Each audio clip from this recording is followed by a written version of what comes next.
haddii aad leedahay shantan dhaqan mid ka mida way kaaga tegi doontaa.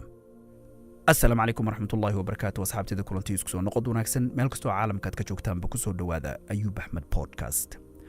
maanta mawduuceennu wuxuu ku saabsan yahay shan dhaqan. shantan dhaqan ninka ragga ahi marka ay caado u tahay, shaki ma lahan in waxyaabo fara badan marka ay noqoto dhanka xiriirka gabadha uu jecel yahay uu la leeyahay ama gabadha xaaskiisa ahba in ay wax ka hadlaysan yihiin, in marar fara badan wax uusan ku raalli ahayn uu kala kulmo gabadha. rasuulkeenu sallallahu calayhi wasallam wuxuu ku tilmaamay dumarku inay quraarad yihiin. quraaradda waa la ilaaliyaa, waana la dhowraa. haddii quraaraddu laakiin la ilaalin waayo sidii loogu talagalay, meeshay ku habboonaydna aan la saarin ama aan la dhigin, kaba soo qaad miis qarkiisaad saartay, qof aan ka warqabinba waxaa laga yaabaa miiska inuu jug dhinaca kale ka siiyo, muraayadaasu ay soo dhacdo kadibna ay jabto.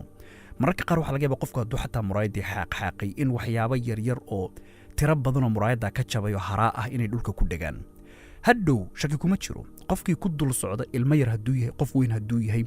way ku sari kartaa, way ku mudi kartaa. xaaladaha qaar waxaa laga yaabaa jab weyn oo roogga hoostiisa galay inuu jiro, laga warqabinoo qof intuu ku istaago ay lugaha ay ka dildilaaciso, dhiig badani saa uga daato. ujeeddada hadalkan aan uga socdaa waxay tahay, rag badanoo waxaa jira fakar ahaan iyo caqli ahaan iyo dareen ahaan iyo ficil ahaan, dhinac kasta marka aad eegto booskii loogu talagalay qofka dumarka ahi in ay joogto istaaga marka ay xiriir kula jiraan. tani waxay keentaa khilaaf. marka qof booskiisii aad ku haysato, ma kula tahay inaad ka ammaan heli? ma kula tahay inaad deganaan ku dareemi? waa maya. booskan aad taagan tahay ma ahane booskii aad lahayd bay dooni inaad dib ugu laabato. ilaa booskaa aad ku laabatana arrintu degi mayso. waxaa laga yaabaa inaad aragto inaysan fariimahaaga ka soo jawaabayn. waxaa laga yaabaa inaad aragto sidii hore koolku inuusan ahayn. waxaa laga yaabaa inaad aragto inay si kuugu hadal kulushahay. waxaa laga yaabaa inaad aragto xanaaq iyo caro meel uu ka yimid aadan aqoon. waxaa laga yaabaa xaaladaha qaar waxaadan odhan xataa inay ku tiraado waad i tiri. adigu waxaa laga yaabaa inaad is leedahay waan u naxariis badanahay, waan u dabacsanahay, wax walbo iga rabto waan u sameeyaa, waan isu dhabar jabiyaa. laakiin maxay tahay arrintan dhinacii aan filayay ma ahane dhanka kale u socota? haddaba shantan dhaqan mid ka mid a haddaad leedahay maanta naftaada ka tirtir. haddii dhaqamadan aad sii waddo, mushkiladdani weligeed sidan bay usii jiri doontaa. midda koobaad waxay tahay fahanka kaaga baahan. ma heerkaagii raganimo ayaad joogtaa mase heer qoosnimo? raggu siday u badan yihiin waa kuwa inta badan dumarka ku dhib qaba, waxay joogaan heer qoosnimo. marka aad heer qoosnimo taagan tahay ku yara faahfaahiye, waa marka baryadaadu ay badan tahay. waa marka qofka dumarkaahi ay ku aragto inaadan mushkiladaha dulqaad u lahayn. waa marka qofka dumarkaahi ay ku aragto inaad jilicsan tahay. waa marka qofka dumarkaahi ay ku aragto inaad calaacalayso. waa marka qofka dumarkaahi ay ku aragto adoo ilmo kaa da'ayso iyada darteed. dumarku ma jecla tan. iga qor, dumarku ma jecla nin aad u jilicsan. gabar kastaa dad waraysato waxay ku odhan waxaan rabaa nin aad adag, waxaan rabaa nin i hagi kara, waxaan rabaa nin yaci odhan kara. haddaan qalad ku jirana farta igu tilmaami karo odhan kara waxaas waa khalad ee daa. haddii aan sax nahayna igu dhiirigelin karo odhan kara waad saxan tahay. ma jecla marka aad booska iyadu joogto la soo istaagto. inta badan dumarku waa emotional. iyagaa loogu talagalay inay jilicsanaadaan, inay dabacsanaadaan, inay aad u naxariis badnaadaan. tan qalad ha u fahmin oo hamoodin inaan ku leeyahay naxariis darnow. inaad naxariis lahaato sax, laakiin naxariistu meesheedii loogu talagalay dhig. rag badani meelo khaldan bay naxariista dhigaan. tanaana waxay ku noqotaa dhibaato oo marar fara badan oo qofka dumarkaahi ay ku tijaabinaysaa jira. waxay tijaabin caradaada, waxay tijaabin deeqsinimadaada, waxay tijaabin caqligaaga, waxay tijaabin dulqaadkaaga, waxay tijaabin samirkaaga. dhinacyo fara badan bay kaa fiirin. intaasoo dhan dhammaantood marka la isu geeyaa wax xun ma ahan. waxa ay u dagaalamaysa ama ay rabtaa waa nin ay isku hallayn karto, nin ay isku tiirin karto, nin agtiisa ay ammaan ku dareemi karto. bal ka warran wax yar hadday samayso oo aad xanaaqdo, qaylo iyo qabababacaad ku bilowdo, tijaabada waad ku fashilmi. ninka keliya ee dumar ka rayn kara waa ninka innaba waxyaabaha ay la timaado, waxyaabaha ay ku hadasho, waxyaabaha ay samayso aan reaction tusinba. ogow, gabadha tan xalaal kuuma ahan, gabadha tan ma qabtid, saddex kuuguma xirna. dumarku waxay jecel yihiin ninka wax u sheega ee yidhaahdo waxaa iyo waxaas waa khaldan yihiin, waxaas iyo waxaasuna waa wanaagsan yihiin. haddaad laakiin ku sifowdo nin reactive ah oo wax walba oo ay tiraadaba aad rabta inaad ka falceliso, adiga iyo dumar meel fog baad isla gaari doontaan nolosha tan. midda labaadna waxay tahay dayacaad. dayacaadda tani waxay tahay marka hore waxaa tusi ood gelin dareen la yaab badan sidaad ula dhaqmayso sidaad ula hadlayso sidaad fariimaheeda uga jawaabayso sidaad ula sheekaysanayso u wacayso sidaad uga qoslinayso dhinac walba waxaad iska dhigi inaad tahay perfect waxba inaysan kaa khaldanayn Mr. Charming kadib baa waxaa timaada inaad isdhigato rag fara badani marka ay guursadaan soo isma dhigtaan waxaan radaa anigu aabbaha Soomaaliyeed inuu aabbahay waxaan ka gartaa muuqaalka kow qacda ugu horeysa markaad aragto sababtuna waxay tahay way isdhigtaan oo jiim ma aadan aqoon kororsigii way joojiyaan horumarkii ay naftooda ku hayeen oo dhanba dib bay wax walba uga hakadaan tani waxay keentaa xataa xaaladaha qaar iyadoo naf ahaanteedaba aan is ogeyn in ay tartiib kaaga go'do waxaa laga yaabaa inaad wax iska caadiya weydiiso xanaaq bay kuugu jawaabi waxaa laga yaabaa in aad 2 goor ama 3 goor wacdo ay ku tiraado maxaad maanta telefoonka igu soo celinaysaa hal mar miyaysan kugu filnayn waxaa laga yaabaa inaad fariin u qorto muddo ay ku qaadato markaad weydiiso tiraado maanta maxaad igu soo jawaabi weydin ay ku tiraado muhiim ma ahan dhaqamadan yar dhammaantood waxay tusayaan in dhankaaga isbedel ka yimid 90% anigu waxaan iradaa dib isugu yara laabo intaadan qofkan goyn intaadan xumayn intaadan ka oohin intaadan ballantii aad la gashay uga bixin dib isugu yara laabo waxaad isweydiisaa naf ahaanteeda maxaa isbedelay markii aan bartay ilaa hadda iska warqabka aad naftaada ka warqabtaa wax weyn buu noloshaada ka bedeli doonaa laakiin sidaynu u badannahay iskama warqabno oo waxay u badan tahay in xiriirka aan moodno dhankeedii inay wax iska bedelin markaba mala khaldan malaha nin cusub bay baratay ayaantan waxay ku jirtaa life tanoo dhan muhiimad ma lahan hadday xataa nin baratay muhiimad ma lahan muhiimaddu waa naftaada waayo xiriirkan kan ka dambeeya haddii qofkan aad kala hartaan ama gabadhan aad kala tagtaan tan ka dambaysana saamayn bay sidii kale ugu yeelan doontaa si marka naf ahaantaada qof isku baraarugsan aad u ahaato waxaad eegtaa xiriirku ilaa heerkan uu soo gaarayay waa wanaagsanaa laakiin intaa wixii ka dambeeyey maxaa khaldamay maxaan anigu naf ahaantayda sameeyey si daacada markaa su'aasha isu weydiiso ood ka jawaabto ay kuu soo baxdo adigu wax qalada inaadan samaynin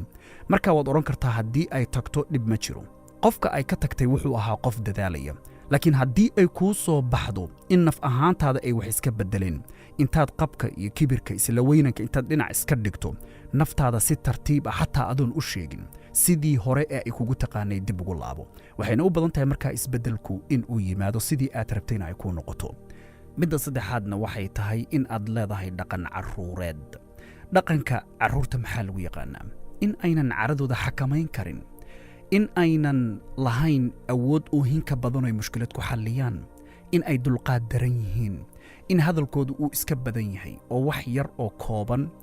baa waxaa dhacday in hadal aad u dheer iyo sharaxaad ay ka bixiyaan si ay kuu fahansiiyaan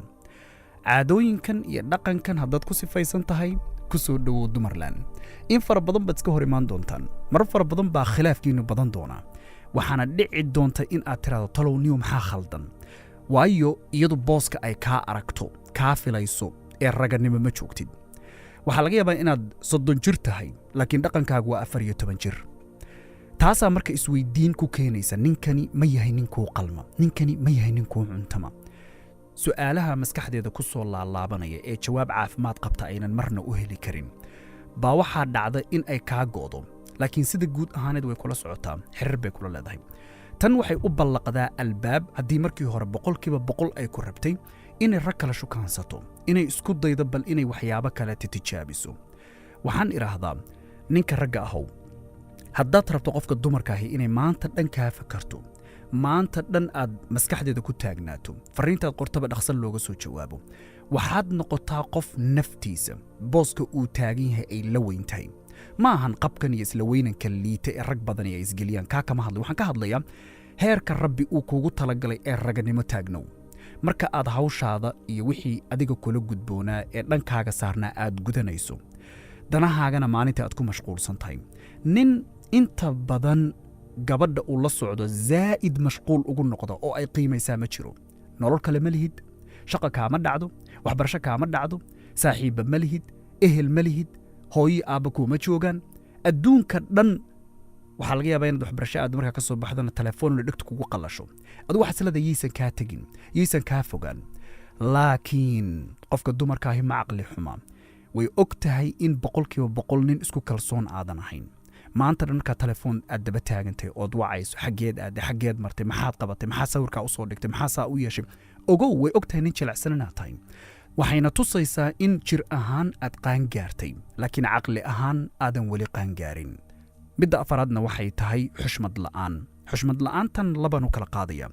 mid waa kugu keliga oo adaan naftaada kula dhaqma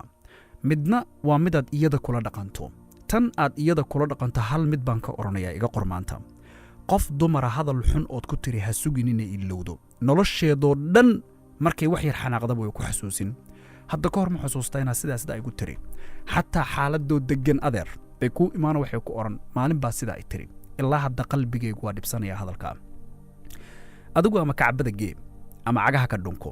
ama wax kaloo intaa ka baxsan u samee weligeed iloobi mayso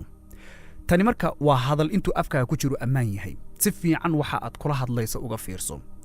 marka aan kula hadlayo een hadalkan kuu sheegayo waxyaabo fara badanoo annagaa nala ka baraarujin oo laga yaabo afkeenna intay ka dhaceen tii dheereedna lagu dhigay baa jira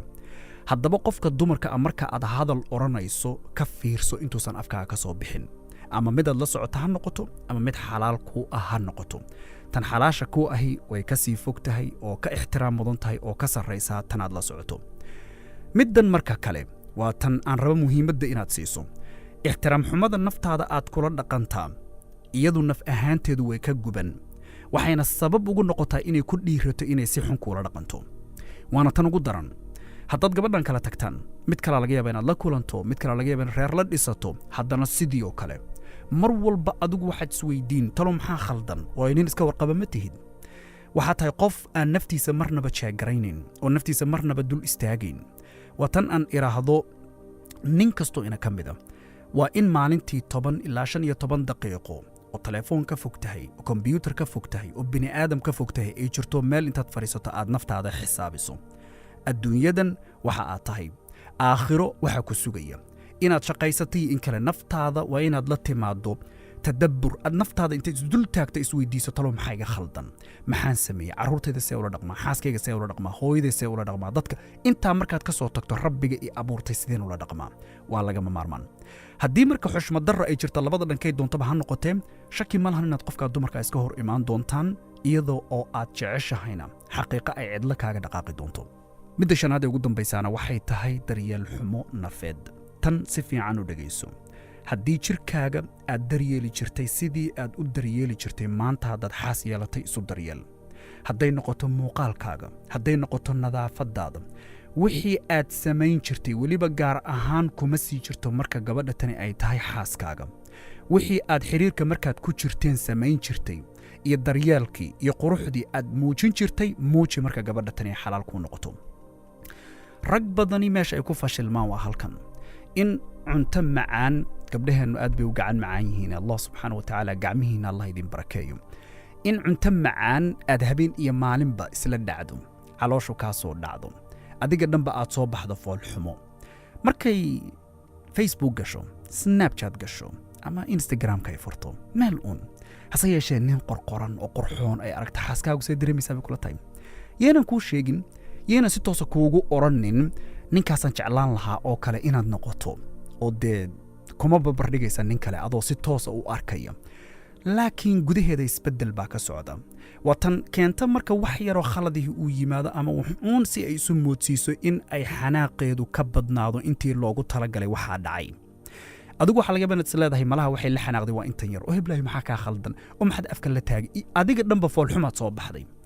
inaad sidii horeed u qubaysan jirtay sidii horeed isu carfin jirtay sidii horeed naftaada iyo nadaafadeeda aad dadaal ugu bixin jirtay dhammaan waad iska dhigatay haddaba dhammaantiin intaynu podcastigan kan ku xiga dib ugu kulmin waxaan idinkaga tegayaa wasalaamu calaykum waraxmatullaahi tacaala wabarakaatuh